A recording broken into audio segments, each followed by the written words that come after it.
Pourquoi certains réussissent ce qu'ils font alors que d'autres enchaînent les déceptions?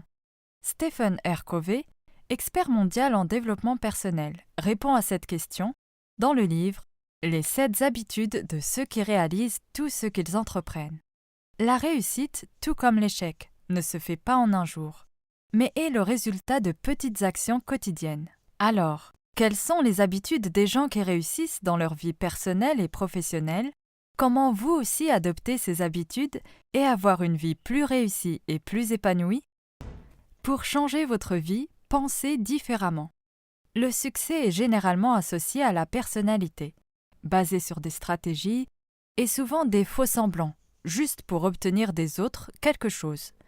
Pour avoir une réussite durable, il est nécessaire d'écarter cette idée, tout simplement car tôt ou tard, notre véritable caractère ressurgira. Nous percevons le monde à travers notre vécu ainsi que notre caractère. Pour changer n'importe quelle situation de notre quotidien, il est nécessaire de changer notre vision du monde. Cela implique de trouver d'abord le changement en nous-mêmes.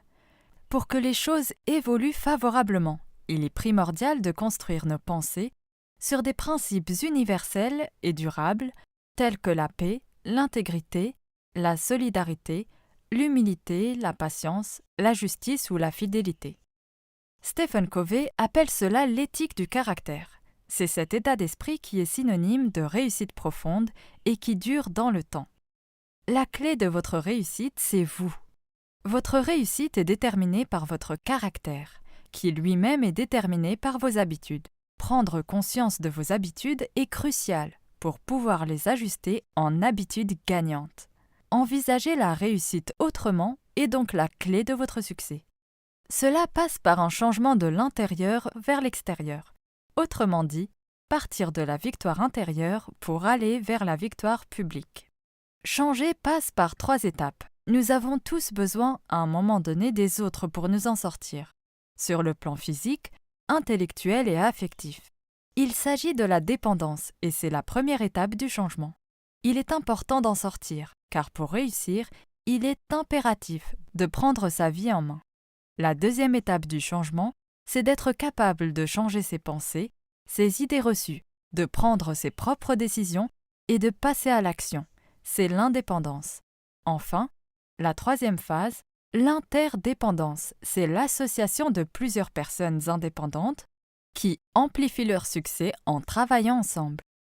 Les 7 habitudes de ceux qui réalisent tout ce qu'ils entreprennent vous aideront à réaliser ces 3 étapes. Habitude numéro 1. Faites vos propres choix.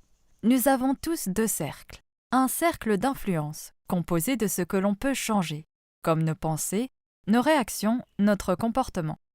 Et le cercle des préoccupations, qui détermine tout ce qui est extérieur à nous et sur quoi on n'a peu voire pas du tout de contrôle. L'éducation, ainsi que la façon dont vous perçoit votre entourage, détermine la personne que vous pensez être. En réalité, vous avez la liberté de choisir qui vous souhaitez être. De ce miroir social découlent 2 tendances. La proactivité, c'est la première habitude des gens qui réussissent. Les personnes proactives se concentrent sur ce qu'elles peuvent changer, c'est-à-dire ce qui relève de leur cercle d'influence. Cette posture favorise un état d'esprit positif qui les conduit à prendre des décisions qui vont agrandir leur pouvoir d'action et ainsi diminuer leur cercle des préoccupations. Elles trouvent le changement en elles-mêmes pour améliorer toutes les situations qu'elles rencontrent. À l'inverse, les personnes réactives se laissent submerger par leur environnement extérieur, tel que la mauvaise humeur d'une personne, le mauvais temps, la réaction des autres. Elles dépendent ainsi de quelque chose qu'elles ne peuvent pas contrôler. Cette énergie négative agrandit leur cercle des préoccupations, réduisant ainsi leur cercle d'influence qu'elles ne pensent pas pouvoir contrôler. Habitude numéro 2. Sachez où vous voulez aller. Tout projet a 2 naissances. La première a lieu dans votre esprit, par la pensée. Et la deuxième a lieu dans le monde physique. C'est pour ça que l'on doit avoir d'abord en tête le but que l'on souhaite atteindre. Demandez-vous qu'est-ce que vous voulez réussir vraiment. Vous poser cette question vous permettra d'agir différemment et surtout de ne pas aller dans le sens inverse de ce que vous souhaitez réaliser. Car sinon, quel intérêt de mener des actions quotidiennes si leur réalisation ne vous conduisent pas vers ce qui est important pour vous? Vous donner un but dans la vie vous conduira à un plus grand épanouissement et augmentera votre confiance en vous. Axer sa vie sur l'argent, par exemple, est une solution limitée, car l'argent ne compense pas tout. Il en est de même si vous axez votre vie sur une personne. La dépendance affective qui en découlera ne fera que fragiliser votre relation, au moindre désaccord. Trouver une mission de vie basée sur vos principes et vos valeurs vous donnera sagesse et détermination, un gage sûr de réussite. Habitude numéro 3. Donnez la priorité à vos priorités. Gérez votre vie et votre temps de manière efficace grâce à votre volonté. Bien souvent, on pense gérer correctement notre temps, en s'occupant d'abord des tâches urgentes, et cela en oubliant que d'autres activités sont tout aussi importantes. C'est en prenant conscience de ce qui est important pour vous que vous pourrez donner la priorité à ce qui vous aidera à atteindre votre but. Organisez-vous à l'aide d'un planning d'activités sur la semaine. Définissez vos différents rôles et attribuez-y les objectifs. Vous gagnerez ainsi du temps et optimiserez votre productivité. Les 3 habitudes qui vont suivre vous conduiront à l'interdépendance. Pour cela, développez votre caractère grâce au compte affectif. On a tous un compte émotionnel auprès de chaque personne que l'on côtoie. Il est créditeur lorsqu'on est bon envers cette personne, on le débite par les mauvaises choses telles que la malhonnêteté ou le mensonge, et on le crédite par les bonnes choses comme le fait d'être reconnaissant. Le compte devient débiteur quand on fait plus de retraits que d'émotions. Engager une discussion positive dans cette situation devient alors très difficile. Afin d'avoir de meilleures relations avec votre entourage, Stephen Covey propose 6 solutions pour créditer vos comptes affectifs. Comprendre l'autre, c'est certainement la meilleure solution pour bien alimenter votre compte affectif. Les petites attentions, tenir vos promesses, exprimer clairement vos attentes, faire preuve d'intégrité, s'excuser lorsque vous faites une erreur. Habitude numéro 4. L'entraide et le partage. Les relations humaines basées sur la compétition et le rapport de force ne conduisent pas à une réussite durable.